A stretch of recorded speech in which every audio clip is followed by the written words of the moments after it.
हमारी संस्कृति, हमारे संस्कार सदा रहें हमारे साथ। सब्सक्राइब करें तिलक। इस सोच में बैठे हैं झुकाए हुए सर हम कि उठेंगे तेरी महफिल से तो जाएंगे किधर हम।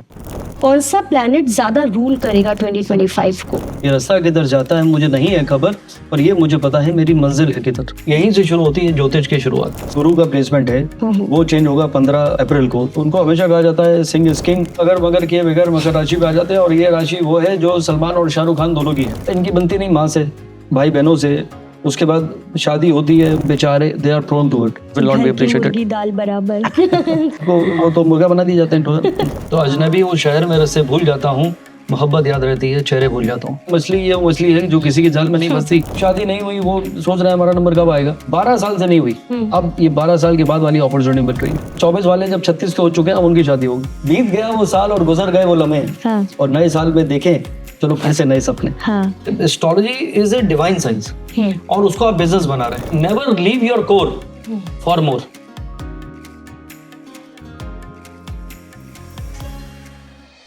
दोस्तों, क्या आप कोई बिजनेस प्लान कर रहे हो और आप जानना चाहते हो कि आने वाले समय में यानी कि 2025 में आपका बिजनेस कैसा रहेगा, या फिर अगर आप जॉब चेंज करना चाहते हो तो आप जानना चाहते हो कि सही समय है कि नहीं जॉब चेंज करने का, आप शादी करने का प्लान कर रहे हो या फिर फॉरेन कंट्री जाने का प्लान कर रहे हो, और आप ये जानना चाहते हो कि ये समय यानी कि आने वाला साल 2025 इन सारी चीज़ों के लिए आपके लिए कैसा रहने वाला है, तो इस वीडियो में स्टार्ट टू एंड बने रहिएगा, क्योंकि यहाँ पर आपके इन सभी सवालों का जवाब देने के लिए आज जुड़ रहे हैं हमारे साथ एक ऐसे गेस्ट जो कि ना सिर्फ एक बहुत ही बेहतरीन, बहुत ही एक्सपीरियंस्ड सेलिब्रिटी एस्ट्रोलॉजर हैं, बल्कि एक मोटिवेशनल स्पीकर और साथ में एक बेहतरीन पोइट भी हैं, जिनका शो लॉन्ग रनिंग शो होने के कारण लिम्का बुक ऑफ रिकॉर्ड में अपना नाम दर्ज करा चुका है।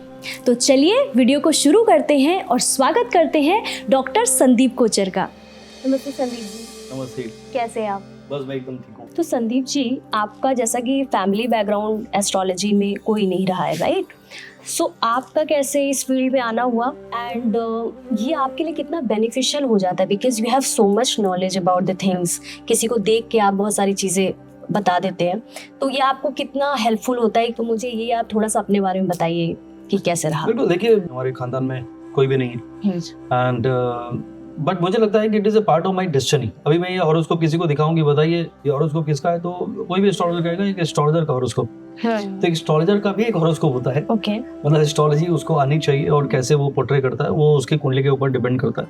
फिर फिलोसॉफिकल बेंट ऑफ माइंड होना चाहिए, कॉन्शियस कैसा है, थोड़ा स्पिरिचुअल बेंट ऑफ माइंड भी होना चाहिए। तो ये सारी चीजें मिला के इंट्यूशन एक्टिवेट करना है, तो मेडिटेशन आपका जिंदगी का पार्ट होना चाहिए। लेकिन देखिए, astrology is a divine science, और उसको आप बिजनेस बना रहे हैं। अब वो बिजनेस में डिविनिटी कभी कभी पोल्स अपार्ट हो जाती है, लेकिन अगर आप क्लियर कॉन्शियस के साथ करते हैं तो यू विल गेट सक्सेस। आपकी प्रेडिक्शन राइट होगी, लोग उससे कनेक्ट कर पाएंगे, और आपको लोग फॉलो करेंगे, and that is how you grow. तो जो आपका सवाल है कि how it has help me, तो it has help me to evolve myself. सबसे पहले इसे मदद की मेरे खुद को बदलने में, क्योंकि हर इंसान का एक पर्सनालिटी होता है, उसके पास कुछ वीकनेसेस होते हैं, कुछ उसका स्ट्रेंथ होता है, पोटेंशियल का पता नहीं होता। तो जब आप एस्ट्रोलॉजी देखते हैं तो आपको पता होना चाहिए कि दीज आर योर एरियाज जहाँ पे आपको काम करना चाहिए। ये वो एरियाज हैं जिसमें कुछ आपको बदलाव लाना चाहिए, और आपको सही वक्त का कभी कभी इंतजार भी करना पड़ता है। तो डेफिनेटली उससे मेरी मदद करी, और दूसरों को जानने में भी बहुत मदद करी। जैसे अब ये नहीं है कि मैं जज करने बैठ जाता हूँ, जैसे मैं फेस रीड करता हूँ, या आप बात कर रही हैं तो मैं कोशिश करूंगा आपका हाथ भी देख लूँ बिना आपके पता चले, तो बैक ऑफ द माइंड में तो आ जाता है कि आप कौन।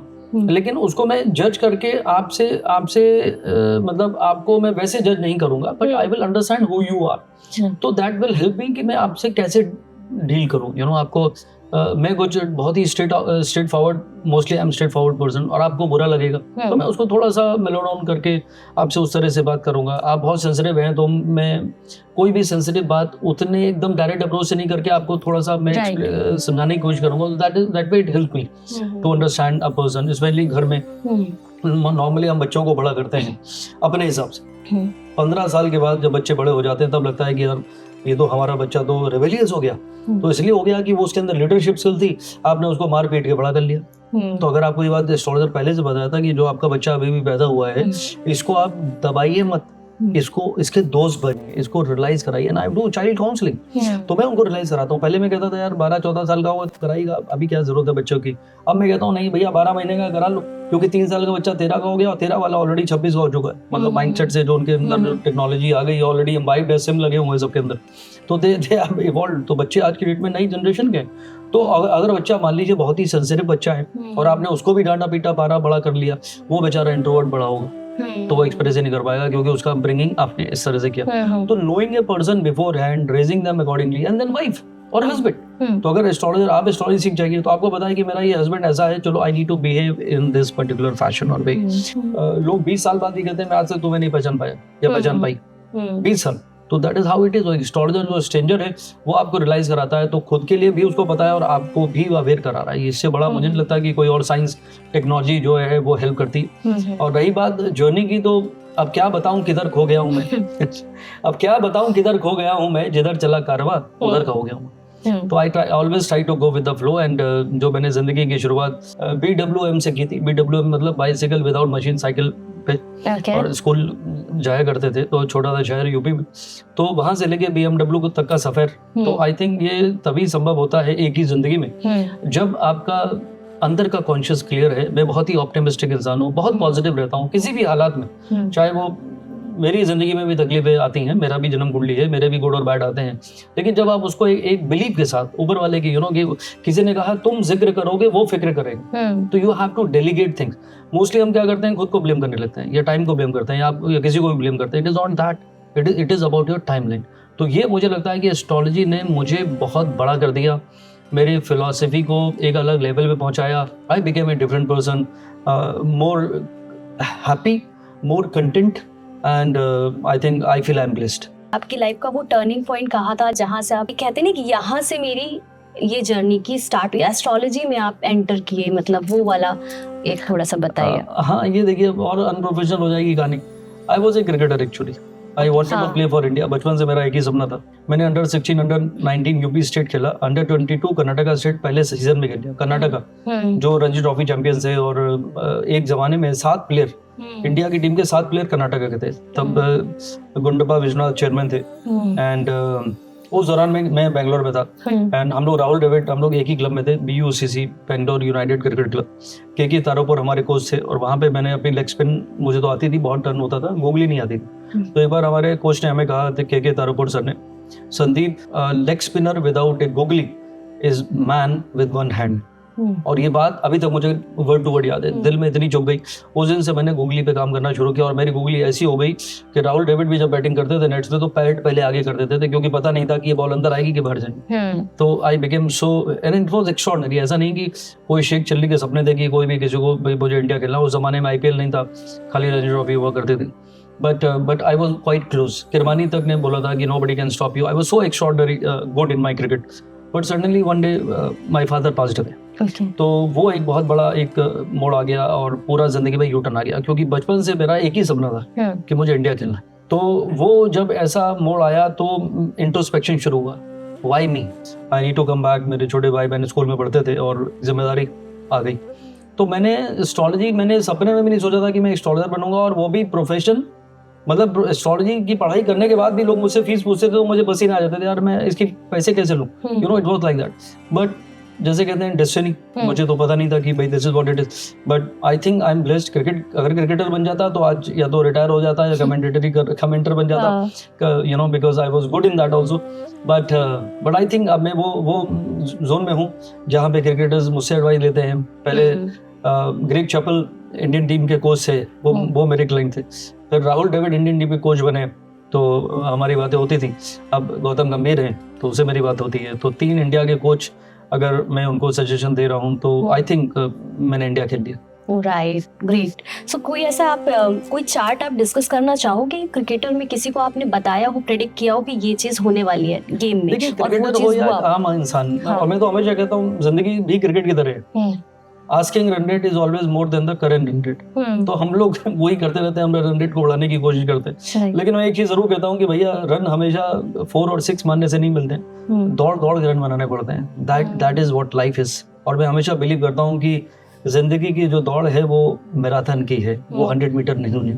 तो इतनी तेज मत भागिए कि ख्वाहिशें हैं आसमान और हकीकत है जमीन। मतलब ये आपकी सिचुएशन है और ये आप सोच रहे हैं यहाँ पे। सोचने में बुराई नहीं है, मैं भी ड्रीम में बिलीव करता हूँ, आई एम ऑल्सो ड्रीमर। लेकिन you have to maintain a balance understanding your situation. तो एक बहुत ही मशहूर शायर हुए हैं, उन्होंने एक पोएट्री लिखी थी कि ख्वाहिशें हैं आसमान और हकीकत है जमीन, और दौड़ रहे हैं सभी उड़ने की फिराक। वाह।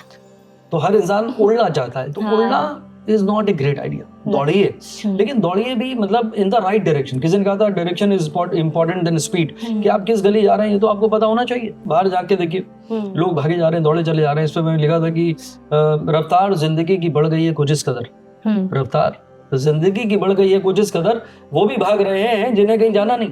आपको पता था हमेशा से कि आप इतने, आपकी कुंडली देख के कि आप इतने टैलेंटेड होगे, इतने multi talented I would say, because आप एस्ट्रोलॉजर हैं, आप पोएट हैं, आप क्रिकेटर हैं, आप होस्ट रहे हैं और आप मोटिवेशनल स्पीकर हैं। ये आपको पता चल गया था? अभी तो मैंने आपको गाना गा के नहीं सुनाया। और दूसरा, I have done 1 Hindi movie, I have done 1 Marathi movie as a lead, और मैंने 2 सीरियल भी किए थे। तो मैं किसी और पे जाऊं, मैं आपसे सबसे पहले पूछती हूँ, आपकी कुंडली में, और सच बताइएगा, आपके चार्ट में वो कौन से प्लैनेट स्ट्रांग है जो आपको इतना मल्टी टैलेंटेड बनाते हैं? देखिए, मुझे लगता है कि आपका जो थॉट है वो बहुत इंपॉर्टेंट है। एक इंसान एक छोटे शहर में, हमारे शहर में तो अखबार भी छपता नहीं था, अब छोटा था वो बड़ा हो गया। I am from Shahjahanpur, UP में है, बरेली और लखनऊ के बीच में। और वहाँ पे मैं सोचता था कि I need to do something big in life, कि भाई साइकिल पे बैठ के आप सोच रहे हैं कि एक देश का महान आदमी साइकिल चला रहा है। तो वो जो, और ये मेरा बचपन से फेवरेट स्टेटमेंट है, those who dream the most do the most. बाद में मैनिफेस्टेशन की दुकान शुरू हुई कि मैनिफेस्ट करिए, विजुअलाइज करिए। ये मेरा बचपन से थॉट है यार, अच्छा तो सोचो, कम से कम कुछ नहीं होगा, तजुर्बा होगा, एफर्ट करिए, अच्छा सोचिए, पॉजिटिव रहिए। सो आई बिलीव इन दैट। तो मुझे लगता है कि एक छोटे से शहर से जब कोई इंसान आता है, वो हर चीज को डिस्कवर करना चाहता है। आपको लगता है यार एक्टर अमेजिंग, मतलब एक्टिंग, वो वहाँ पे तो खाली रामलीला देखते थे, वही एक्टिंग खाली आपको देखने को मिलती थी। उसके बाद आप सोच रहे हैं कि आप टीवी में आएंगे और मूवी में आएंगे, तो it is achievement, from where I have come from and where what I am doing. तो मैंने वो एक्सप्लोर करने के लिए कोशिश की थी, लेकिन बाद में मुझे रियलाइज हुआ कि आई डोंट थिंक कि आई फिट इन दैट। जबकि मेरी पहचान थी एज एस्ट्रोलॉजी ने मेरी हेल्प भी करी। एक बार मैं आपको इंसिडेंट बताना चाहता हूँ कि, और उससे मेरी जिंदगी भी बदली है, क्योंकि राजकुमार संतोषी जी, लेजेंडरी डायरेक्टर, तो वो कहते थे कि देखिए आप आते हैं, हम अगर मीटिंग में भी होते हैं तो आपसे मिलने बाहर आते हैं, only because you are astrologer. बोले कि जब लोगों को पता चले गया कि आप भैया एक्टिंग के लिए भी हर पिक्चर देख के सोचा मैं भी एक्टर बन जाऊं, तो फिर लोग आपका जो कोर है ये बिगड़ जाएगा, कि people will take you as a aspiring और स्ट्रगलिंग एक्टर दैट वे। तो उन्होंने मुझे एक थॉट बोला था, और ये बात मैं आज से आई थिंक 15 साल पहले की कर रहा हूँ या उससे ज्यादा हो गया होगा। उन्होंने कहा कि never leave your core for more. आप कोर को मजबूत रखिए, तो people should know you as a astrologer, ये आपका कोर है। उसके बाद आप मोटिवेशनल स्पीकर बन जाइए, गाने गा लीजिए, जो भी करना है कर लीजिए, बट ये मत हिलाइए। तो दिस इज, तो वो मुझे थॉट आया एंड आई अंडरस्टूड कि यार मेरी जिंदगी में लेट हो गया, क्रिकेटर था वो चैप्टर क्लोज हुआ, मैं इतने सालों के बाद अब ये यहाँ पे आ गया। और क्या है, मेरा जो जी न्यूज में शो था, it went on for 9 years, तो 2740 एपिसोड कर लिए, लिम्का बुक ऑफ रिकॉर्ड में आ गया, लॉन्गेस्ट रनिंग शो हो गया। तो लगा कैमरे के सामने तो आई कैन डू एनीथिंग। तो वो गलतफहमी के शिकार, जो मैंने कहा गलतफहमी होनी चाहिए, माया को राहु रूल करता है, I can do anything, but I realised it. फिर मैंने धीरे धीरे फिजल आउट हो गया and I focus more on my this thing and I am not now happy. मतलब एक्टर मुझसे अगर पूछ लेते हैं अभी की अगली मूवी कब मिलेगी और क्या होने वाला है, तो ठीक है, मतलब दैट इज, बट मुझे कोई गिला शिकवा नहीं। Life is all about this moment, लम्हा लम्हा है जिंदगी, तो कल की फिक्र क्यों करे, और जो बीत गई सो बात गई, तो कल का जिक्र क्यों करे।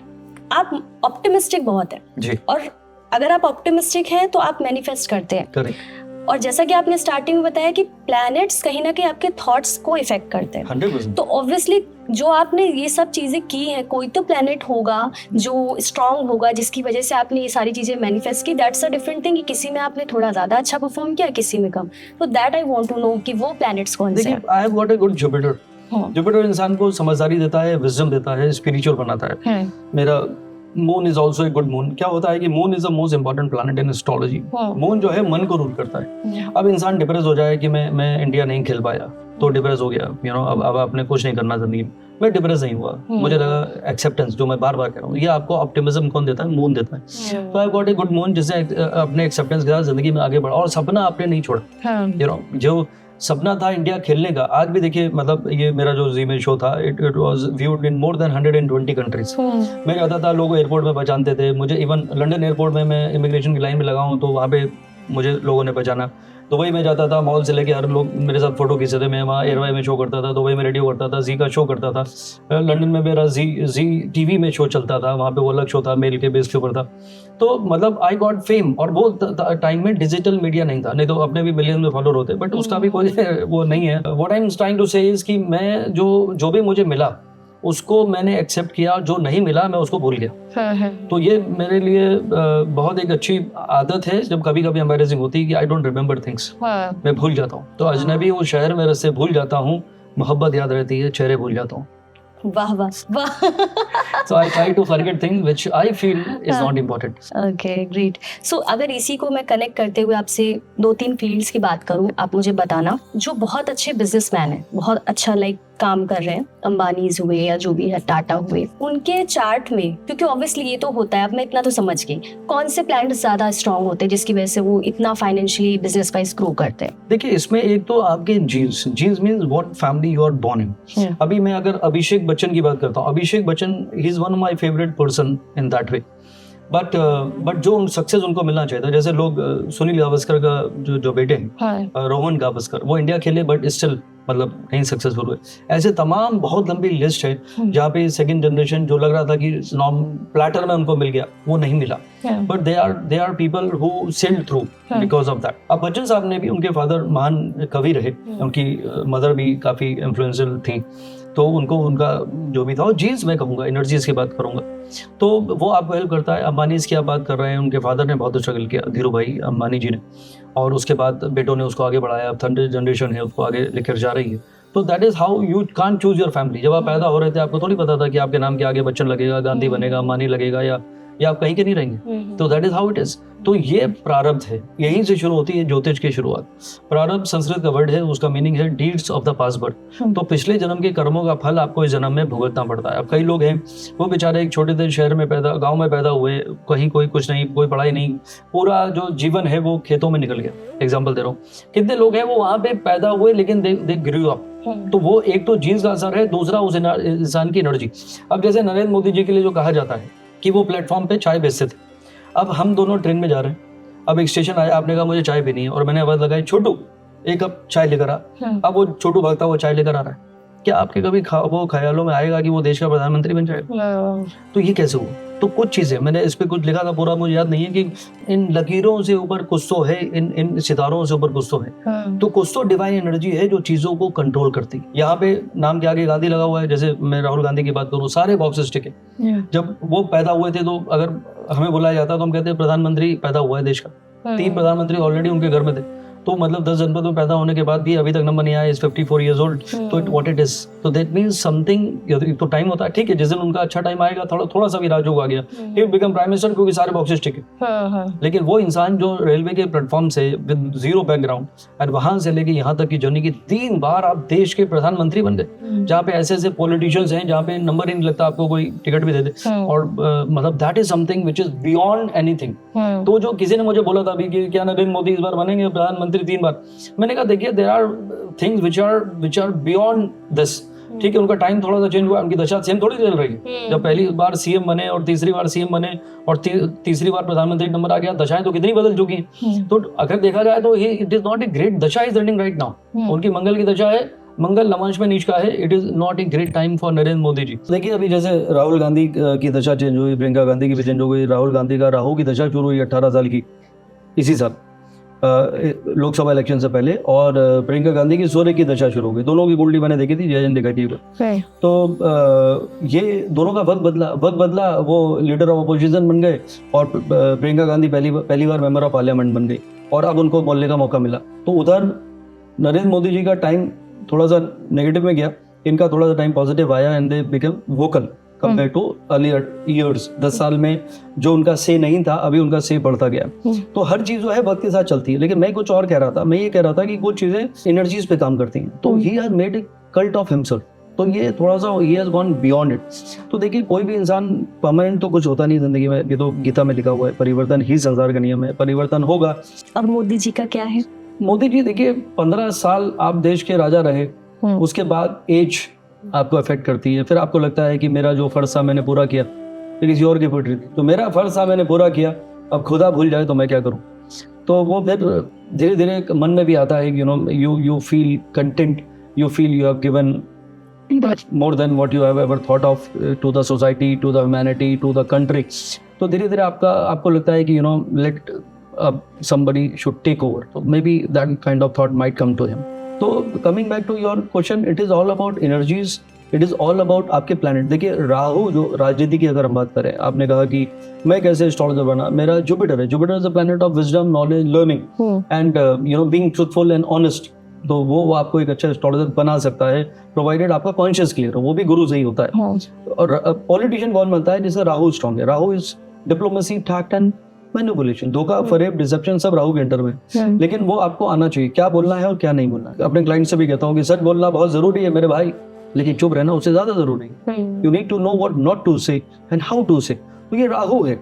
आपने एक बार एक वर्ड भी बोल दिया, एक टोन भी आपने टोन पे डिवोर्स हो रहे। जैसे मैंने कहा था कि I was surprise to see Salman Khan horoscope, कि वो सलमान खान का हॉरोस्कोप नहीं था। When I saw Shahrukh Khan का हॉरोस्कोप, हम लोग मिले थे एयरपोर्ट पे, तो बोला ये टाइम ऑफ बर्थ तो मुझे भी नहीं पता। मैंने कहा but this is your horoscope, this is उसकी वो कुंडली, उनका जो शक्ल और उनकी जो एनर्जी है वो सब उससे मैच करती है। जैसे सलमान खान का हॉरोस्कोप मैं चेंज किया तो फादर नहीं मान रहे थे, बट आई नो कि ये करेक्ट नहीं, तो that is how if you see horoscope, वो हॉरोस्कोप उससे मैच करना चाहिए। And how about like this, जैसे आपने भी शाहरुख खान का नाम लिया, सलमान जी, या जो भी लोग इधर सेलिब्रिटीज एज बहुत पॉपुलर हैं, ठीक है, भले ही अभी अगर हम सच में देखें तो शाहरुख खान की भी रिसेंटली जो भी फिल्म्स आ रही है, they are not that much good. I mean वो उस हिसाब से वर्क नहीं कर रही है, ठीक है, जिस हिसाब से उनका नाम है, but he is still popular. तो अगर हम सेलिब्रिटीज में बात करें कि उनको कौन सा प्लैनेट उनको ये नेम, फेम, लग्जरी देता है, वो प्रोमिनेंट प्लैनेट्स कौन से होते हैं? देखिए, सबसे इंपॉर्टेंट है कि वो इंसान का 10th हाउस, एस्ट्रोलॉजी में 10th हाउस बहुत इंपॉर्टेंट है। 10th house is house of name, fame, profession, status and power. 5th house जो एक पिलर है, वो आपके रिकॉग्निशन को रूल करता है, वो कितना प्रॉब्लम में कितना स्ट्रांग है, तो कि आप वो उसे सीट देता है कि वेयर यू आर प्लेस्ड। फिर आपका लगन, आपकी एनर्जी, लगन इन द सेंस एसेंडेंट, और उसके बाद लगन भी, कि भाई आपका कितने जुझारू हैं आप, कितने ऑप्टिमिस्टिक हैं आप, कितने एम्बिशियस हैं आप। फिर 3rd हाउस बहुत इंपॉर्टेंट है, वो आपकी करेज को डिफाइन करता है, कि आई can do anything, nothing is impossible. जिसका तीसरे घर में राहु होता है, उसको तो बचपन से गलत फहमी होती है, मैं तो कुछ भी कर सकता हूँ, तो दे बिलीव इन इनिशिएटिव। और जैसे बच्चन साहब कहते हैं, कोशिश करने वालों को भी हार नहीं होती, तो they for them it is a favourite poetry. फिर 10th हाउस में राहु अगर आ जाए, तो वो इंसान के पास वो सपने होते हैं जो उसका फेवरेट स्टेटमेंट होता है कि I want to go where no man has gone before. So they are super ambitious. So that is how आपका वो planet important है। और सबसे important है कि आपका moon, जो मैंने बार बार कहा, moon is something which can give you some kind of happiness. Okay. देखिए, कई बार है लोग frustrated रहते हैं, even if they reach some level, कुछ भी उनको मिला, फिर भी बोले यार मजा ही नहीं आ रहा है, मैं शाहरुख खान नहीं बना। अब शाहरुख खान से पूछ लीजिए वो कितना खुश है। तो it is about the state of mind. तो when you will keep on moving, थोड़ा है, थोड़े की जरूरत है, content with what you have, looking for more, ये बैलेंस बनाना बहुत जरूरी है, जो लोग मोस्टली लोग नहीं बना पाते। तो जहां से आए, कहां से चले, कहां तक पहुंचे, वो भूल गए, और कहां नहीं पहुंच पा रहे हैं, उसका गिले और शिकवा उनके मन में है। तो ये उनको चेंज करना चाहिए। अगर आप उस एक्सेप्टेंस के साथ ये जिंदगी में यहाँ तक पहुंचे और आगे की जिंदगी ऐसे होने वाली है, तो वो आपको help you to keep moving and further in life. और अगर आप गिले शिकवे और फ्रस्ट्रेशन और कंपैरिजन अपनी जिंदगी का पार्ट बना लिया, तो फिर no matter what you achieve, you will never be happy. कहते हैं कि किसी भी चीज का शुरुआत जो होती है, वो कहीं ना कहीं, जैसे हमारा जन्म भी होता है, उस टाइम पे जो हमारे ग्रह नक्षत्र होते हैं, वो हमारी पूरी लाइफ को डिफाइन करते हैं, ठीक है। तो अगर मैं बात करूँ अपना जो 2025 नया साल है, ठीक है, उसके पहले दिन की, फर्स्ट डे का जो भी प्लैनेटरी सिचुएशन बन रही है, उसके हिसाब से अगर मतलब आप बताओ मेरे को कि कैसे पूरा साल कैसा जाने वाला है, मेजर इवेंट्स क्या होंगे, कौन सा प्लैनेट ज्यादा रूल करेगा 2025 को? मैं तो कहूंगा कि 9 के 9 प्लैनेट हैं, जिसमें मेजर जो प्लैनेट है वो गुरु का प्लेसमेंट है, वो चेंज होगा 15 अप्रैल को, तो आप देखिएगा अब ये भी जब मैं हर साइन की प्रेडिक्शन करूंगा तो 15 अप्रैल की डेट में बार बार बताऊंगा, हर राशि के हिसाब से अलग अलग घर में आके अलग अलग इंटरप्रिटेशन उसके फल होंगे। ऐसी शनि का प्लेसमेंट बहुत इंपॉर्टेंट है, क्योंकि गुरु हर साल में एक बार चेंज होता है, हाँ। शनि 2.5 साल में एक बार चेंज होता है, वो भी 30 मार्च को मेरा बर्थडे होता है, 30 मार्च को शनि चेंज हो रहा है, तो वो चेंज कर देगा, वो हर घर के हिसाब से हर राशि के हिसाब से अलग अलग रिजल्ट देने की कोशिश करेगा। ये 2 डेट बराबर आएंगी। तीसरा है राहु और केतु, जो one of the influencing planet है एस्ट्रोलॉजी में, वो भी 1.5 साल बाद अपनी राशि बदलते हैं, वो भी चेंज होने वाले हैं 30 मई को। 2 डेट्स होती हैं, एक ट्रू राहु की, क्योंकि अभी ट्रॉलिंग शुरू हो जाएगी कि नहीं वो वहां नहीं वहां होगा, तो 2 डेट्स होती हैं उनकी, एक ट्रू राहु होता है और एक मीन राहु होता है। तो मैं एक के हिसाब से बता रहा हूँ, 30 मई को राहु और केतु का ट्रांजिशन जो है वो कुंभ राशि और मीन राशि के एक्सिस में चला जाएगा। अभी वो कन्या और मीन राशि के एक्सिस में है, तो जब वो मूव करेगा तो अलग अलग राशि के हिसाब से फल देगा। ये 3 डेट लगातार हर 12 राशि में जरूर मैं आपको बताऊंगा। 30 मार्च से और 30 मई तक ये जो प्लैनेट का जो जमावड़ा है, ये कुछ मेजर घटनाक्रम कराने की कोशिश करेगा। बहुत सारी इवेंट्स चेंज हो सकती हैं, पॉजिटिव और नेगेटिव, डिपेंड करता है कि वो कौन सी कंट्री के कौन से हाउसेस में है और वो कहाँ पे है, उस पे तो अभी मैं नहीं बोलूंगा। बट कुछ वैसे भी देखिए, it is a volatile situation. Economics, forget about astrologer, economics कह रहे हैं कि 2025 जो है वो एक ग्लोबल रिसेशन इंडिकेट कर सकता है। आज अब आप देखिए न्यूजीलैंड में रिसेशन डिक्लेयर हो चुका है, यूके 2 साल का रिसेशन ऑलरेडी डिक्लेयर हुआ है, जापान की बैंड बजी है, Germany not doing great, Canada में अभी तो पावर शिफ्ट हो रहा है, और उधर यूएस अभी ट्रम्प और उसके बाद उनकी नई नई पॉलिसीज और जो भी वो चेंजेस करने वाले हैं वो, और यूएस का already it is a difficult scenario economically also, तो it is not a great scenario. वहाँ पे मिसाइलें चल रही हैं, कभी कभी 2 घंटे लग गए, कभी 5 जुड़ गए एक साथ, तो अभी it is a very difficult scenario all around. तो 2025 थोड़ा सा उथल पुथल वाला जरूर है। इसके लिए मैं सबको एक टोटालिटी में, जो आपने बोला कि वैसे तो राशि के अलावा खुद की कुंडली बहुत इंपॉर्टेंट है कि वो इंसान का खुद का हॉरोस्कोप कैसा है, लेकिन मुझे लगता है कि थोड़ा सा ओवरबोर्ड नहीं जाना चाहिए। जैसे कुछ लोग हैं स्टॉक मार्केट में डबल करना चाहते हैं, क्रिप्टो करेंसी में मल्टीप्लाई करना चाहते हैं, तो वो बिल्कुल ना करें, क्योंकि 2025 में काफी वोलेटाइल सिचुएशन क्रिएट हो सकती है। तो मैं डरा नहीं रहा हूँ, बट कहते हैं प्रिकॉशन इज बेटर देन वो नहीं, मतलब जैसे ये अभी आपने बताया ना कि ये 4 प्लैनेट्स हैं जो मेजरली ट्रांजिट, मतलब ये कर राशि में कहाँ जा रहे हैं उसकी अच्छा उस पे डिपेंड करता है, नॉट ऐसा ओवरऑल ईयर के हिसाब से नहीं हो सकता। और जो फर्स्ट डे पे जो सिचुएशन होगी उस हिसाब से कुछ डिफाइन नहीं किया जा सकता कि आपका पूरा इंसान का पर्टिकुलर राशि कौन सी है और फिर उसकी जन्म कुंडली कैसी है, उस पर डिपेंड करेगा कि उसका पूरा साल कैसे जाने वाला है। मैं 25 साल से एस्ट्रोलॉजी कर रहा हूँ और 20 साल से टेलीविजन कर रहा हूँ। ये गाना मैं जरूर सुनाता हूँ, पता गा के नहीं सुना रहा। बीत गया वो साल और गुजर गए वो लम्हे, और नए साल में देखें चलो कैसे नए सपने। तो नया साल नई उम्मीदें नए सपने लेकर आता है, और वहीं पे इंसान रिजोल्यूशन भी लेता है। मैं कहता हूँ कि रिजोल्यूशन को अगर हम ब्रेक करें इस वर्ड को, तो इट इज लाइक रीसोल्यूशन, तो solution towards your own journey. तो वो हर इंसान को इंकलकेट करना चाहिए। नए साल में कुछ नई कसमें खानी चाहिए। देखिए बदलेगा कुछ नहीं, कुछ बदलेगा नहीं, खाली कैलेंडर बदल रहा है, जब तक आपकी विल पावर ना हो स्ट्रांग। तो कैलेंडर बदलना एक बहाना है कि भाई ये चेंजेस आप अपने अंदर लेकर आइए। ये कैलेंडर भी बाहर का है, ग्रेगोरियन कैलेंडर है, हमारा जो वैदिक कैलेंडर है या जो विक्रम संवत कैलेंडर है जो हम लोग 2081 चल रहा है, वो तो अभी न्यू ईयर नहीं है, क्योंकि सबकी क्यूरियोसिटी रहती है नया साल आया है तो कैसा क्या रहेगा। तो आप मुझे एक एक करके राशियों के बारे में बताओ। इसको थोड़ा सा ये बताइए कि ये आप चंद्र राशि के हिसाब से बिल्कुल चंद्र राशि एंड असेंडेंट जिनका है, लाइक लग्न है वो भी नहीं, खाली राशि से जो भी गोचर होता है उसको राशि से देखना चाहिए। और यहाँ पे चंद्र राशि जानना जरूरी है, what is your moon sign, क्योंकि ज्यादातर इंडियन जो है वो 90% लोगों को अपना सन साइन पता होता है, बिकॉज वो बहुत आसान है कि मैं ये। बट क्या सन साइन सच में इफेक्टिव होता है या कहीं उसका है कोई प्रोसेस है, कोई जनरल कैरेक्टरिस्टिक्स आप मैच करने लग जाते हैं कि मेरी तो मैं ऐसी हूँ और मैं वर्गोस हूँ तो वैसी हूँ। स्कॉर्पियो बहुत बदनाम है सन राशि में और यहाँ पे बेचारा वो सबसे सेंसिटिव है। तो आप एरीज, अगर मैं बोल रहा हूँ मून साइन को, तो मून साइन एरीज को सन साइन के एरीज से कंपेयर मत करिए, वो उसकी अलग क्वालिटी है।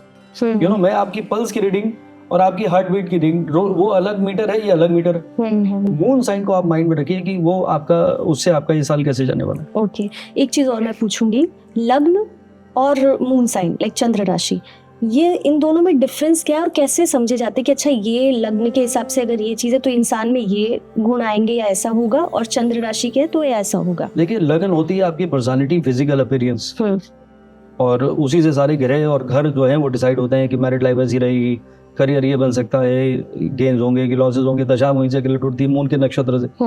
जो मून साइन है वो आपका मन है।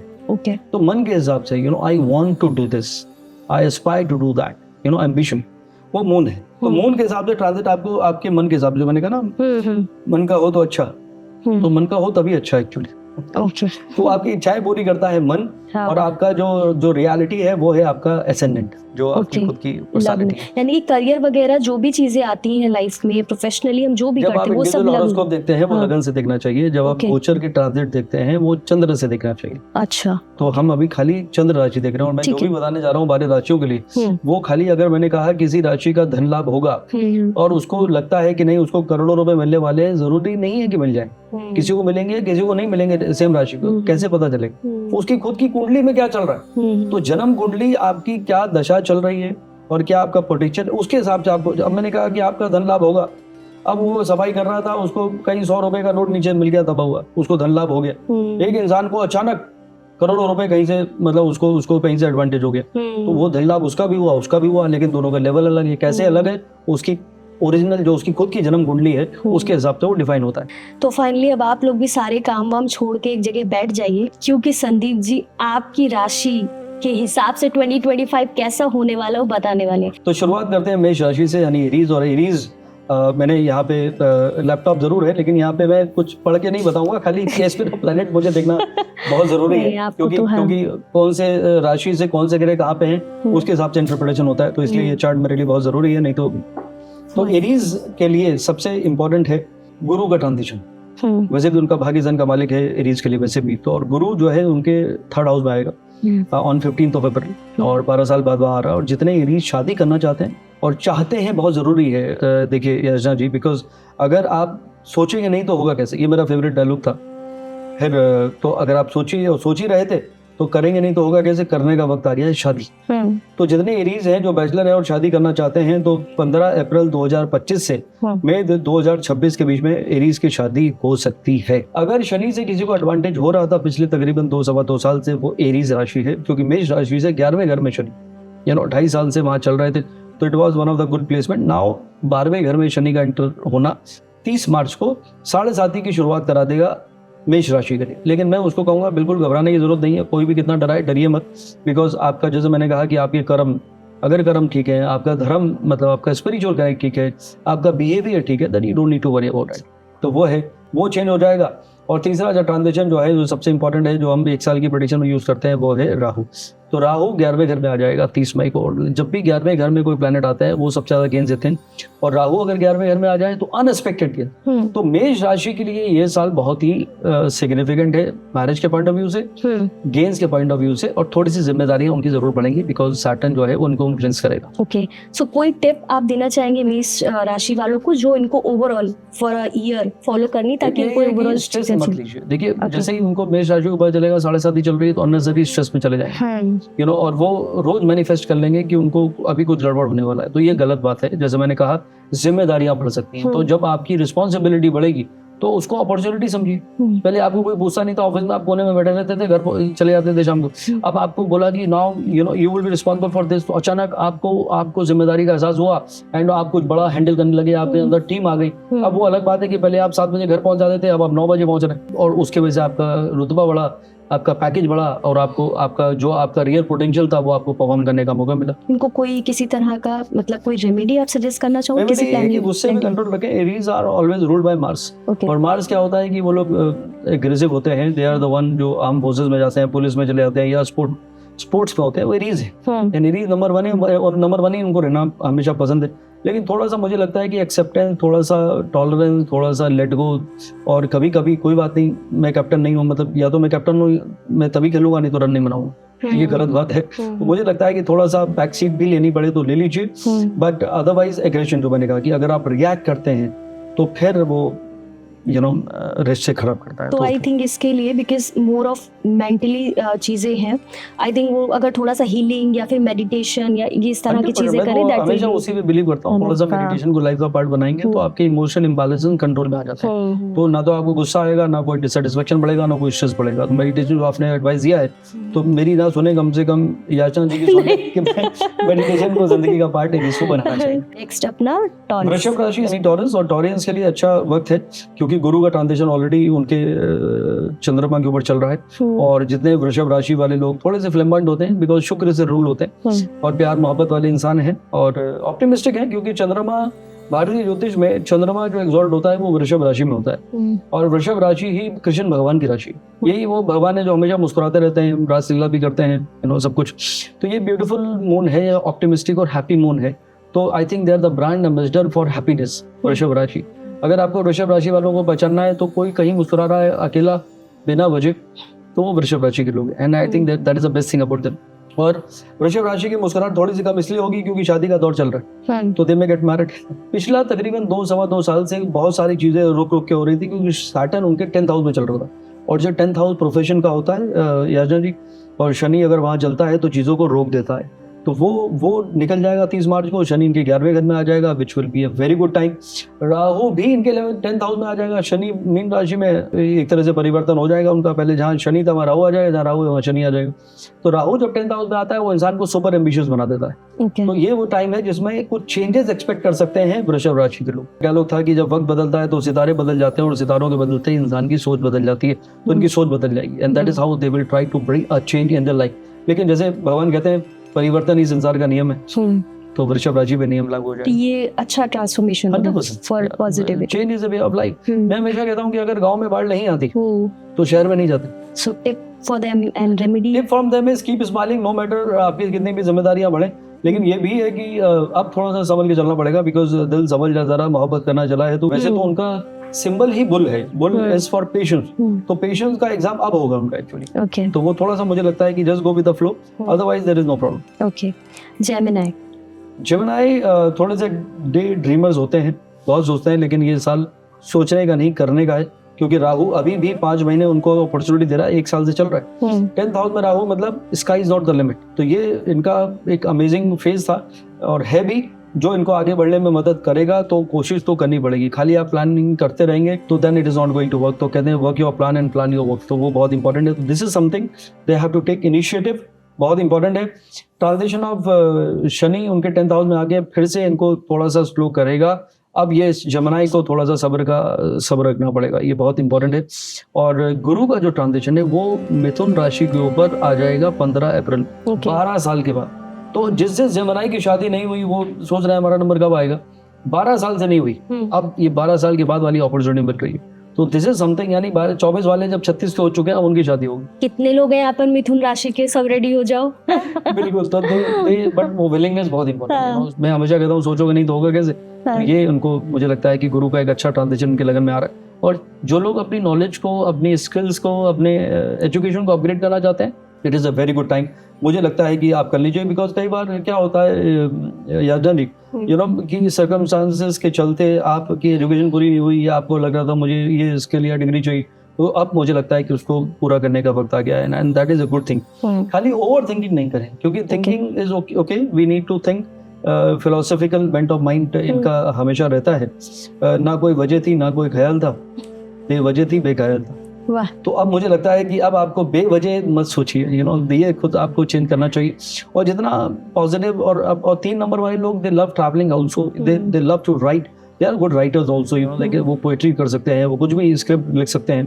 तो आई थिंक जितना आपकी हॉबीज वाली जो आइटम्स है उनको आप और अपना उस पर डेवलप करेंगे तो it can become your profession also. चलिए, कर्क राशि। दिल की धड़कनों से तेरे होने का एहसास होता है, हम तो यूं ही सांसों को जिंदगी समझ बैठे थे। वाह। तो they are rule by moon, उनका दिल ही उनके लिए इम्पोर्टेंट है। ये मैं थोड़ा ध्यान से सुनूंगी। इमोशन ही उनके लिए इम्पोर्टेंट है and they are, you know, they are the most caring people. मैं कहता हूँ कि अगर ऐसा वाइफ है आपके पास ऐसी, तो आप बहुत खुशकिस्मत है, क्योंकि मैं उनको कहता हूँ वाइफ नहीं है, वो मदरली केयर है आपके पास, मदरली केयर।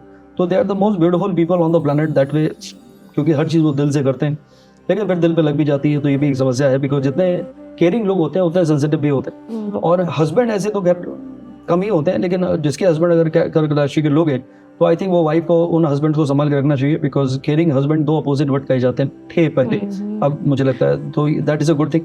शनि का ढैया जरूर कर्क राशि का चल रहा था 2.25 साल से, अभी उसमें थोड़ा सा टाइम और बचा है, 30 मार्च को शनि निकल जाएगा। तो ढैया थोड़ा थोड़ा इंसान को कभी कभी कुछ हिंड्रेंसेस या डिले दिलाने की कोशिश करता है, तो that phase will be over. And शादी बहुत कर्क राशि वालों ने की है, और जो कह रहा है कि कहाँ हुई, हमारी तो नहीं हुई, तो उनके लिए अभी भी 15 अप्रैल तक का समय है, वो शादी कर सकते हैं। तो ये एक अच्छी बात है। एंड आई थिंक जो आप बात करेंगे अभी रेमेडी की, तो मैं ये कहूँगा कर्क राशि को मेडिटेशन करना चाहिए, बिकॉज मेडिटेशन से एक प्लैनेट सबसे स्ट्रांग होता है। एक तो गुरु होता है, आपकी गुरुत्व बढ़ता है जिंदगी में, दूसरा मन। तो meditation help you to overcome your emotion. Then you say meditation, क्योंकि लोगों का ना इसमें भी अलग अलग थॉट्स हैं, वीडियोस इतने अवेलेबल है, सारी चीजें।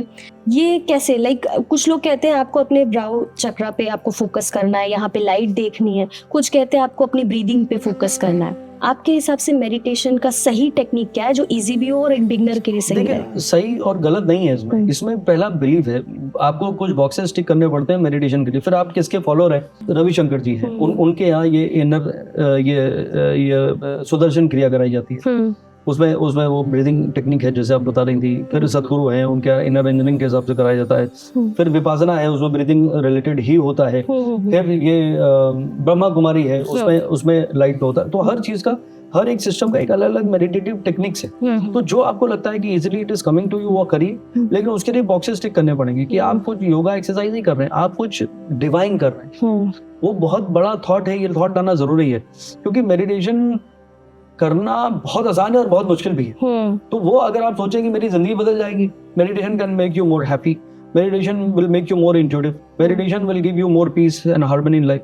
तो ये इतनी बड़ी बड़ी चीजें जो आपको मार्केट से नहीं मिलेंगी, वो आप क्रिएट कर सकते हैं 5 मिनट खाली ये चीज करके। तो डिविनिटी उसमें डालना जरूरी है। तो मैं एक सिंपल टेक्निक बता सकता हूँ, जब तक आप कहीं कोर्स नहीं कर लेते जाके, कि एक लाइट को विजुअलाइज करिए, आपकी थर्ड आई है आईब्रोज के बीच में जहाँ आपने बिंदी लगाई। तो ये है स्पिरिचुअल आई। तो आप यही विजुअलाइज करिए, you are in front of that kind of god. वो मंदिर, जो मूर्ति जो आपको पसंद है कि I felt so good when I go there, मुझे बहुत अच्छा लगता है, तो वो विजुअलाइज करिए। आप बहुत अकेले वहां पे, एकदम अकेले, और एक वहां से एक व्हाइट लाइट आ रही है आपके आईब्रोज के बीच में, और उसको आप विजुअलाइज करना शुरू कर दीजिए। तो शुरू में आपको वो लाइट नहीं दिखेगी, 10 दिन निकल गए, 20 दिन निकल गए, फिर प्लैनेट है उनकी कॉन्स्पिरेसी शुरू हो जाएगी। अरे क्या हुआ, कल मेडिटेशन किया था तुमने, या उसने क्या हुआ, बोले सर में दर्द हुआ था, और परसों बोले it was a horrible day, I told you meditation is not good for you. तो प्लैनेट की कॉन्स्पिरेसी यही है कि आप मेडिटेशन ना करें, क्योंकि आपके हॉरोस्कोप का पार्ट नहीं है, लेकिन आपको उसको हराना पड़ेगा। एक ही चीज है जो हरा सकती है, वो है कंटिन्यूएशन। तो it is a practice. And for this कर्क राशि, प्रोफेशनल लाइफ कैसी रहेगी, career wise and job?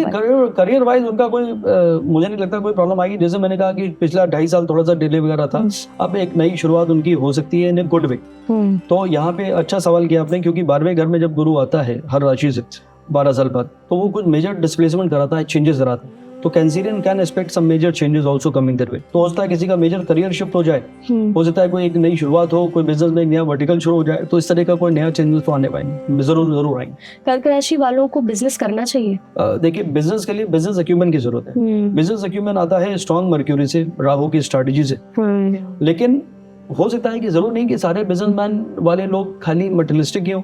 There are a lot of businessmen who can be Kark Rashi also, who are generous enough, kind enough to help people. So next is Leo, Singh राशि। तो सिंह राशि, Leos उनको हमेशा कहा जाता है सिंह इज किंग। सिंह राशि वाले एस्पिरेशंस बहुत है, यू नो, और उनके एम्बिशन तो मैं हमेशा कहता हूँ कि ठीक है, बनना है तो सूरज बन, सितारों में क्या रखा है, तो ऐसा। और वो उनका तो रूलर ही सूरज है एक्चुअली। तो they want to lead from the front, ये उनके लिए अच्छा। और वो अगर वो फ्रंट पे नहीं होते तो वो डिस्करेज हो जाते हैं। लेकिन मैं हमेशा कहता हूँ कि देखिए, लाइफ इज ए जर्नी, और वो जर्नी में नंबर आता जरूर है, पेशेंस रखना पड़ेगा। तो कोई भी इंसान, पहली जॉब उसकी बॉस की नहीं होती, वो बॉस एक दिन बनता है, तो लेकिन वो तभी होगा जब पेशेंस रखेंगे। तो ये उनको थोड़ा सा करना चाहिए, और यहाँ पे पेशेंस बिल्कुल नहीं है। मैरिड लाइफ की बैंड बज चुकी है सिंह राशि वालों की पिछले 2.25 साल से, बिकॉज सैटर्न का जो 7th हाउस में ट्रांजिशन चल रहा था, उसने बहुत सारे इंडिफरेंसेस और कोल्डनेस क्रिएट किए थे। सैटर्न जो है, वहाँ पे क्या होता है कि छोटी सी बात पे बुरा मान, कहा कुछ और लगा कुछ और, मैंने मजाक किया, आपको लगा मजाक उड़ा रहे, तो वो इंडिफरेंसेस है वो खत्म हो जाएगा, which is a good thing to have. Rahu जरूर 7th हाउस में आके, वहाँ पे एक एडवाइस मैं ये दे सकता हूँ कि don't try to trust people blindly, because 7th house में जब राहु होता है तो जगजीत सिंह की गजल उनकी फेवरेट हो जाती है, दोस्त बन बन के मिले मुझको मिटाने वाले। तो mostly people might deceive you, तो try not to trust people blindly, ये एक सजेशन उनको दे सकता हूँ। लेकिन गुरु का एक अच्छा ट्रांजिशन उनके 11वें घर में आने वाला है 15 अप्रैल को। जो शादी करना चाहते हैं उनकी शादी का टाइम 15 अप्रैल से शुरू हो जाएगा, because of transition of Jupiter and Gemini. देखिए, मैं इनके लिए जरूर कहना चाहता हूँ कि आप लीडर हैं, बॉर्न लीडर हैं, लेकिन थोड़ा सा सबमिसिवनेस बहुत इंपॉर्टेंट है, यू नो, तो वो थोड़ा सा सीखना चाहिए, क्योंकि जब वक्त आएगा तो एक दिन आप भी कैप्टन बनेंगे। मेरे एक क्लाइंट थे, नाम तो मैं नहीं ले सकता किसी भी हालत में, तो वो हमेशा फोन करते थे मैं कैप्टन कब बनूंगा, पहले इंडिया कप खेलूंगा, मैं बताता इंडिया आप जरूर खेलेंगे, अब इंडिया खेल गए, अब मैं कैप्टन कब बनूंगा, तो मैं कहता था रुक जाइए, क्योंकि जो कैप्टन है वो तो अभी 10 साल कहीं जाने वाले नहीं। तो वो उस एस्पिरेशंस के होते होते रिफ्ट कोल्डनेस की चलते क्योंकि क्या है ना, what you seek is seeking you, if you will start hating me I will stop talking to you, बिना पता करे कि आप मुझे बिल्कुल पसंद नहीं कर रही, लेकिन वो एनर्जी जो है वो मुझे हिट करेगी कि अब हो गया, मैं चलता हूँ, बहुत देर हो गई। तो ये कोल्डनेस जो है वहाँ पे हुआ, इंटरफ्रेंसेस हुए और फिर एक दिन वो टीम से बाहर हो गए। तो मैं क्या कहना चाहता हूँ, कैप्टन आप जरूर बनते अगर थोड़ा सा हौसला रखते, तो that is what it is. तो कहीं ना कहीं सिंह राशि वाले थोड़े से डोमिनेटिंग भी हो जाते हैं या ईगोइस्टिक, ऐसा भी होता है? Sun is always about pride, self respect, dignity, self esteem, और राइट सिनोनिम वही है जो आपने कहा है, ईगो। तो इनका ईगो हट हो जाता है, लेकिन वो कहते नहीं, this is who I am. हाय दी कसम की दिल ना कभी लगाएंगे हम, उसने देखा इस अंदाज से कि हम कसम भूल गए।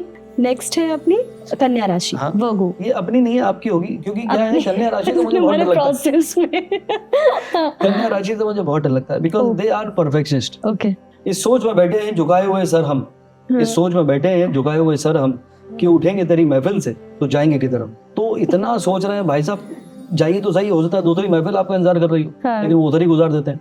तो मुझे लगता है कि ये इनको इनिशिएटिव लेना चाहिए। दे आर अमेजिंग प्लानर्स, गलती की कोई गुंजाइश नहीं है। मैंने तो नुक्ता भी नहीं लगाया, उनके नुक्ते भी लगते हैं, तो that is how it is. तो दे आर सो पर्टिकुलर, इसकी वजह से they have a tendency to become difficult spouse. You know, I know what you are saying, I know what you meant, मतलब मेरे ब्याह पे आप सोच रही हैं। तो यही उनकी वजह से उनकी जो मैरिड लाइफ हो या उनके रिलेशनशिप ऑफ एनी काइंड है वो बिगड़ जाते हैं, क्योंकि ये अजम्पशंस के मास्टर हो जाते हैं। मतलब they assume, they read between the lines, I know what you are saying. तो ये फिर इनको थोड़ा सा चेंज करना चाहिए। Careful, they are always, you know, 3 तरह के लोग होते हैं, केयरफुल, केयर फ्री और केयरलेस। तो I am careless person but I am very happy with it. तो मुझे कोई दिमाग लगाने की जरूरत नहीं पड़ती, इसलिए बिना सोचे मैं सोचता बाद में बोलता पहले हूँ। 7th हाउस में सैटर्न आएगा, फिर कोशिश करनी पड़ेगी आपको अपने, मतलब अब टेकन फॉर ग्रांटेड आप रिलेशनशिप को नहीं ले सकते, बिकॉज अभी तक ठीक है टेढ़ा है पर मेरा है चल गया। अब 7th हाउस में शनि आएगा तो वो रिलेशनशिप में और क्वेश्चन मार्क लगाएगा। I think you need to put more effort in your married life, relationship पे काम करिए, ह्यूमर को यूज करिए, जबकि दे आर विटी पीपल, लेकिन पार्टी में they become centre of attraction. You know, wow amazing, अरे भाभी जी आप बहुत ब्यूटीफुल लग रही हैं, वाओ क्या साड़ी पहनी आपने, और उसको बिल्कुल पता नहीं है वो भाभी जी तीसरी बार वही साड़ी पहन के आएगी, और जो वाइफ ने पहली बार ड्रेस पहनी है नई एकदम ब्रांड, वो एक बार भी बोलेंगे घर की मुर्गी दाल बराबर। परफेक्ट। अब बिल्कुल भी नहीं है, अब तो मुर्गा बना दिए जाते हैं। एंड इनके फाइनेंसेस एंड हेल्थ वाइज कैसा रहेगा? देखिए हेल्थ का अच्छा वो आपने सवाल किया। देखिए doctors and medical scientist all over the globe they say everything has become psychosomatic. What is the definition? Bodily disorder form by human brain. तो बोला कि ओवर थिंकिंग माइंड और negative thinking mind has no difference, it creates stress will lead to anxiety, and anxiety only creates some chemical emotion imbalance in body, and that is how somebody can attract some kind of element. तो जो इंसान ज्यादा सोचता है, जो इनकी tendency है, तो इनको हेल्थ रिलेटेड एलिमेंट होने के चांसेस बढ़ जाते हैं। तो इसलिए डॉक्टर कहते हैं कि भैया एक मतलब don't keep it in your heart. तो ये इनको थोड़ा सा लेट गो करना आना चाहिए, फॉरगिव नहीं होता इनसे। And next is Libra. Okay, तुला राशि यानी लिब्रल्स आर क्वाइट फ्लैम्बॉयंट। पूरी इंडस्ट्री आपकी ज्यादातर लिब्रल्स है, क्रिएटिव है, पैशनेट है, यू नो। तो वो कभी फ्लैम्बॉयंस ओवरबोर्ड भी हो जाता है, स्पेशली फॉर मेल्स। में कहना चाहता हूँ कि ये किसी और की पोएट्री थी कि नक्शा उठा के कोई और शहर देखिए, नक्शा उठा के कोई और शहर देखिए, इस शहर में तो सबसे मुलाकात होगी। तो अब मुझे लगता है कि आपको मेरी मुलाकातों का सिलसिला खत्म करके मुझे लगता है कि सेटल हो जाने की जरूरत है, क्योंकि गुरु उनकी 15 अप्रैल से शादी करा देगा। बाकी तो कोई टेंशन है नहीं, because they are always, you know, अगर कोई स्टाइल में रहता है, किसी का हमेशा फ्लैम्बॉयंस आपको नजर आता है, ग्लैमर लग्जरी के साथ चलता है, वो लिबरल्स है। तो लिबरल्स के लिए साल कोई बुरा नहीं, and I think they will keep on doing good in 2025 also. खाली थोड़ा ये है कि बैलेंस बनाना चाहिए। Life is not only about entertainment और पार्टी, यू नो। लाइफ में आपकी जो रिस्पॉन्सिबिलिटीज हैं उस पर भी आपको थोड़ा आपको एक्सप्रेस करना चाहिए, यू नो। तो वो मुझे लगता है कि बैलेंस बनाना चाहिए between their other side and, you know, जो घर में जो क्वालिटी टाइम देने की बात कर रहा हूँ basically. Okay, next is Scorpio, वृश्चिक राशि। उनके लिए छोटी सी पोएट्री है कि शीशा टूटता है तो आवाज आती है, समुद्र टूट चुके हैं आवाज ही नहीं आती। तो they are so sensitive and they are prone to it. जितने वृश्चिक राशि में चंद्रमा नीच का हो जाता है, ये वो वृश्चिक नहीं है जो मैं कह रहा था सनसाइन के रिवेंजफुल होते हैं, खतरनाक वाले, उसको कोई लेना देना नहीं है सनसाइन स्कॉर्पियो का, मून साइन स्कॉर्पियो से। ये बेचारे होते हैं, they are prone to hurt. इनका पहला इनकी बनती नहीं माँ से, भाई बहनों से, उसके बाद शादी होती है, वही जो मैंने कहा नाना पाटेकर हस्बैंड मिलेगा, ललिता पवार सास मिलेगी, बेचारे they are prone to it. वो मीम आया था ना, मुझे मारो, मतलब they tend to attract those things because कि इनका टॉलरेंस लेवल 0 है, इनका एक्सेप्टेंस लेवल 0 है, ये चीजों को अज्यूम कर लेते हैं in emotional way, that is how their life become difficult. तो ये उनको चेंज करना बहुत जरूरी है। फ्रेजाइल लिखा रहता है इनके यहाँ पे, फ्रेजाइल, तो जो भी आता है तोड़ के निकल जाता है, तो that is how it is. Okay, जब आप बोलते हो कि ये ग्रह इसमें नीच का, जैसे अभी आपने चंद्रमा का बोला, ये ऐसा सुनने में आता है, तो इसका मतलब ये होता है कि जो पर्टिकुलर प्लैनेट उस राशि को रूल कर रहा है, और इसमें अगर ये प्लैनेट आया इसके साथ, तो ये इसका मित्र ग्रह नहीं है, इस वजह से ये नीच का हो जाता है, या फिर किसी मित्रता की नहीं है। हर प्लैनेट का जैसे एस्ट्रोलॉजी के जो रूल बने थे वो किसी वजह से बने थे। चंद्रमा वृश्चिक राशि 8वें घर में, 8वां घर अंधेरा, अभी चंद्रमा वहां नीच का कैसे हो गया? अंधेरे में चंद्रमा आ गया तो क्या हुआ? When moon become debilitated in Scorpio, the person becomes emotional, और ये इमोशन ही उनकी सबसे जिंदगी का सबसे बड़ा वीक पॉइंट है, and they remain the same. शादी से पहले, शादी के बाद, मतलब कोई फर्क नहीं पड़ता है, that is how it is. तो एक चीज उनको बदल सकती है, वो है मेडिटेशन। और अगर ये शादी करना चाहते हैं तो शादी का टाइम 15 अप्रैल तक है, उसके बाद 1 साल का इंतजार करना पड़ेगा। शनि का ढैया, कंटक शनि कहते हैं, वो चल रहा था, कांटे के जरिए चीजें चुभ रही थी, लेकिन 30 मार्च को वो भी निकल जाएगा। It will be a better situation for them. Rahu Ketu इनके केंद्र में आ जाएंगे, वो कोई मेजर डिस्प्लेसमेंट कराएंगे। तो Scorpios can expect lot of changes in this 2025। या तो घर बदलेगा, या मैं अपनी भाषा में कहता हूँ, या तो मकान बदलेगा या दुकान बदल जाएगी। तो स्कॉर्पियोज की जिंदगी में एक मेजर चेंज आने वाला है, बिग टाइम। और धनु राशि के लिए, सैजिटेरियस के लिए 2025 कैसा रहेगा? देखिए, Sagittarius are my favourite people because वो क्वाइट दे आर फोकस्ड, और उनका सिंबल भी याचा जी वो है बो एंड एरो। तो ये तीर कहाँ चलाना है उनको सब पता है, मतलब चिड़िया की आंख दिखती है उनको, that is the best thing about them. तो उसके ऊपर मैंने एक पोएट्री लिखी थी कि ये रास्ता किधर जाता है मुझे नहीं है खबर, ये रास्ता किधर जाता है मुझे नहीं है खबर, पर ये मुझे पता है मेरी मंजिल है किधर। तो they know where they are going. और ये साल भी उनको पता है कि कहाँ जाना है, सीधा शादी के मंडप में। क्योंकि शादी का टाइम सबसे पहले धनु राशि, इनकी शादी बहुत सालों से नहीं हो रही। 12 साल के बाद उनके 7th हाउस में गुरु का ट्रांजिशन होने वाला है, मतलब ऐसा मौसम 12 साल पहले आया। तो ये अपॉर्चुनिटी मिस नहीं करना चाहिए। पिछला 1.5 साल काफी उन्होंने दुविधा में निकाल दिया। 4th हाउस में राहु जो है वो डाउट क्रिएट करता है, तो दुविधा में दोनों गए। कौन? ना माया मिली ना राम। तो मुझे लगता है कि अभी उनको वो चीजें भुलाकर आगे बढ़ना चाहिए, and it will be a significant year. Shani जरूर 4थे घर में आएगा, लेकिन वो कुछ चेंज करा देगा। तो I think they may expect lot of unexpected changes. तो change is a way of life, तो I think it should be good. यानी कि उनकी पर्सनल लाइफ में चेंज आने के चांसेस, पर्सनल भी हो सकती है, जगह भी बदल सकती है, एनवायरनमेंट भी चेंज हो सकता है। तो सब मेजर चेंज इंक्लूडिंग मैरिज जो आप कह रही हैं, बिल्कुल तो वो आने वाला है। ओके, एनी टिप उनके लिए? टिप यही है कि अपने स्पिरिचुअल कनेक्ट को बढ़ाना चाहिए, that is very important because they are ruled by Guru. तो जितना गुरुत्व बढ़ेगा by becoming little bit more spiritual, उतना उनका जो है करियर ग्राफ ऊपर जाएगा। Okay, now move to Capricorn, मकर राशि। हाँ बिल्कुल, अगर मगर किए बगैर मकर राशि पे आ जाते हैं, और ये राशि वो है जो सलमान और शाहरुख खान दोनों की है। ओके, और मून साइन है, अभी ट्रॉलर टाइप करना शुरू कर देंगे क्योंकि वो सन साइन उनको मालूम है। मैं मून साइन से बता रहा हूँ, दोनों ओनली पर्सनली देखी, दोनों की मकर राशि। और मकर राशि में जब मून होता है तो कहते हैं sky is not the limit, उनको हमेशा वो करना है जो किसी ने नहीं किया।